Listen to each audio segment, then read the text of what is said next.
This is the Bahamas Tonight, the Northern Edition. Good evening, all. I'm Shasheena Rolle. As always, it's so great to have you with us. The Bahamas Maritime Authority hosting a high-level national maritime workshop here on Grand Bahama. The three-day conclave opened last night at the Grand Lucine Resort. Natalie Martinborough has the story.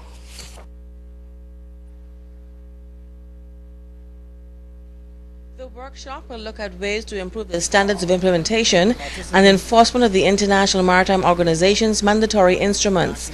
Participants include heads of the various government agencies and some private sector stakeholders. Chairman of the Bahamas Maritime Authority, Anthony Kikivarakis, says a spirit of cooperation is needed to propel growth in the industry. In many circumstances, we work in our own little box without considering the wider concerns of our organizations or indeed the Bahamas as a whole. If we are to come up with useful results, we must think outside that little box and consider how we can improve the whole maritime regime.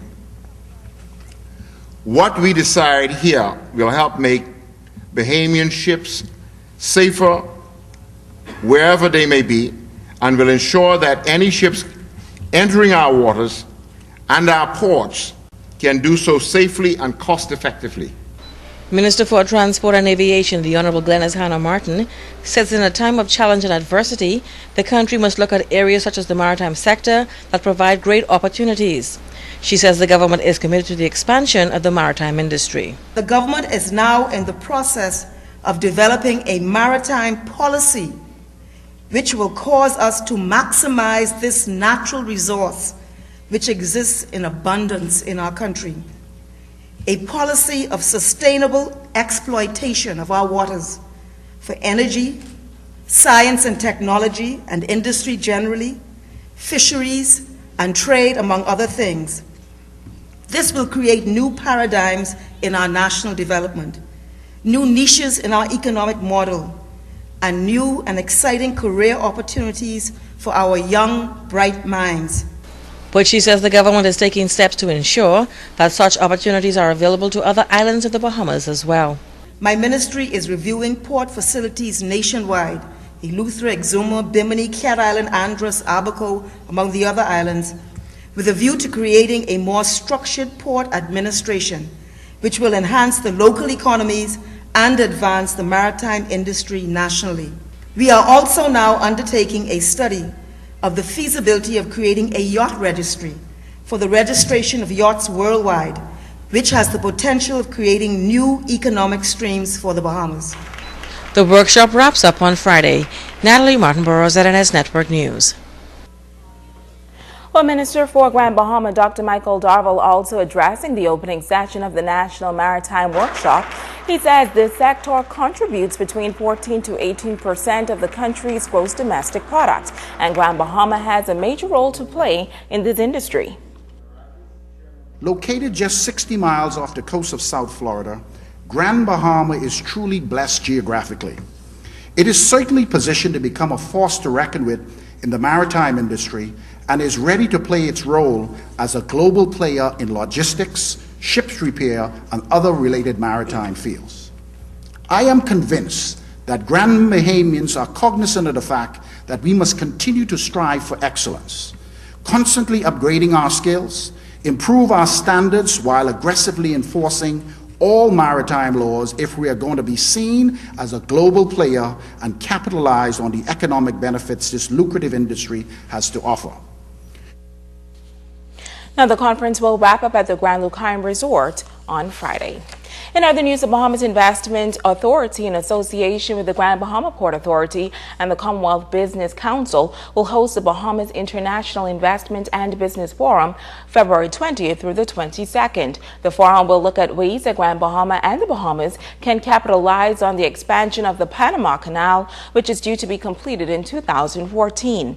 The forum will provide an opportunity for the government to articulate its trade and investment properties and offer a platform for stakeholders to highlight the unique advantages of the Bahamas as an international shipping, logistics, and business hub. The event will attract international and regional businesses and investors with a focus on Asia, Africa, Europe, and the Americas. The theme for the two-day conference is At the Crossroads of the 21st Century Trade and Investment.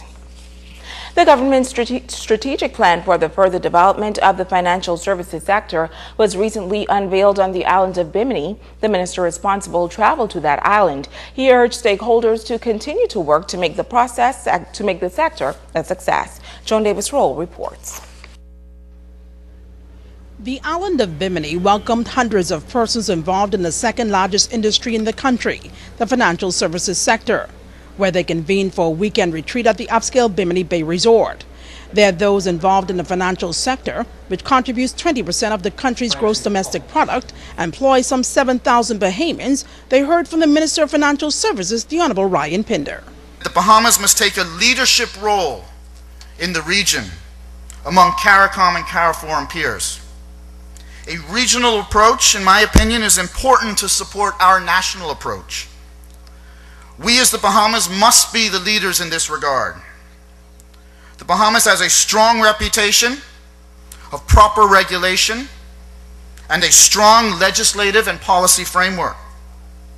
My strategy incorporates this component of our leadership in the region. My strategy also involves the Bahamas systematically identifying those jurisdictions outside of the region with positions that are compatible with the Bahamas, so that discussions may be advanced with a view to developing common strategies addressing these initiatives. Minister Pinder attempted to chart the government's strategic vision for the way forward in the financial services sector. He says the government is committed to maintaining its ranking internationally, as the sector in the Bahamas has become the envy of the region. And my ministry is closely following the developments out of the OECD and the European Union to ensure that our views of the business sector are considered as we adjust our policies and our legislation. As the OECD strives to make its groupings more inclusive based on the demands of small countries like the Bahamas, my ministry will always be an active participant to ensure the Bahamas' views are always presented and included within the OECD process and, in fact, on the global stage. In fact, just last week, I had the opportunity to have a bilateral discussions with the Director of Multilateral Initiatives in the Ministry of Foreign Affairs of the United Kingdom. In our discussion, I raised the issue of the tax avoidance initiatives that seem to be originating from the European Union and the United Kingdom right now, with the goal to reassure the United Kingdom that the Bahamas is a sovereign nation. We are an independent jurisdiction that in every instance has demonstrated its compliance with international best practices. Minister Pinder, in addressing the August body, emphasized the role the organization must play when it comes to this country's overall continued development. Our government has a renewed commitment to consultation on matters that affect each and every one of your business. In particular, we seek to balance the need and the approach of the regulators with that of the business realities and the life in which we live. We must emphasize, however, that there is a strong and a distinct difference in the roles of the Bahamas Financial Services Board and the Ministry of Financial Services. The overall goal of those involved in the financial services sector is to not only tap into local markets, but to increase their global reach.